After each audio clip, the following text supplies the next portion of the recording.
بسم اللہ الرحمن الرحیم۔ السلام علیکم۔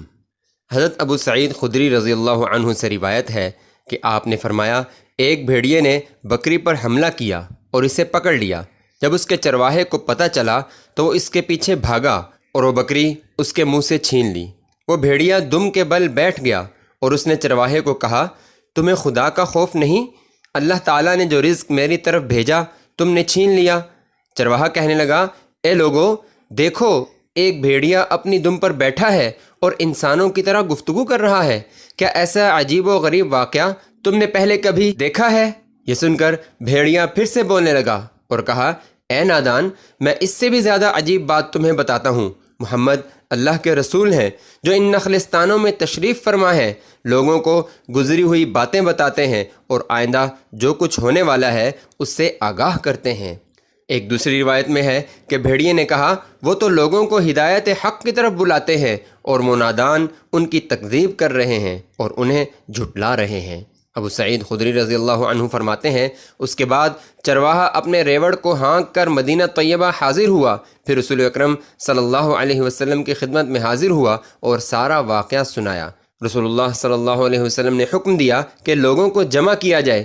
پھر حضور صلی اللہ علیہ وسلم باہر تشریف لائے اور چرواہے کو فرمایا، جب مسلمان یہاں آئیں تو جو کچھ تم نے دیکھا اور سنا وہ انہیں بتانا، تاکہ وہ خوش ہو جائیں اور ان کے ایمان میں اضافہ ہو۔ جب مسلمان مسجد میں جمع ہو گئے تو چرواہے نے سارا واقعہ انہیں سنایا۔ ایک دوسری روایت میں ہے کہ وہ چرواہا یہودی تھا، حضور صلی اللہ علیہ وسلم کی خدمت میں حاضر ہوا، اسلام قبول کیا اور حضور صلی اللہ علیہ وسلم کو سارے واقعہ کی اطلاع دی۔ حضور صلی اللہ علیہ وسلم نے تصدیق کی۔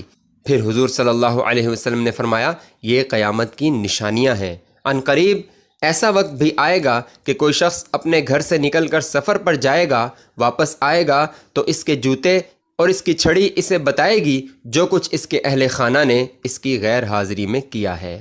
حافظ ابن عدی کہتے ہیں، ہمیں ابو بکر بن ابی داؤد نے بتایا کہ اس چرواہے کی اولاد کو مکلم الذئب یعنی بھیڑیے سے کلام کرنے والے کی اولاد کہا جاتا تھا۔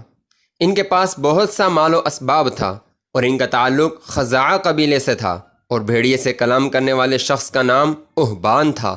محمد بن اشعث خزاعی ان کی اولاد میں سے تھے۔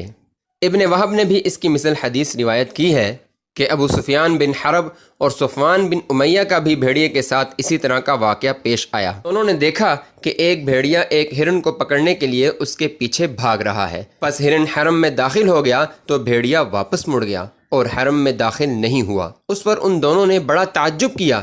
بھیڑیے نے کہا، اس سے بھی عجیب تر بات یہ ہے کہ محمد بن عبداللہ صلی اللہ علیہ وسلم مدینہ میں تمہیں جنت کی طرف بلا رہے ہیں اور تم انہیں دوزخ کی طرف بلا رہے ہو۔ اس پر ابو سفیان نے کہا، لات و عزا کی قسم، اگر تو یہ بات مکہ میں کہتا تو ضرور مکہ والوں کو خالی گھروں والا کر دیتا۔ یعنی وہ یہ معجزہ دیکھ کر مدینہ میں حضور نبی اکرم صلی اللہ علیہ وسلم کی خدمت میں چلے جاتے۔ اچھے اور ایمان افروز واقعات سننے کے لیے چینل کو سبسکرائب کریں۔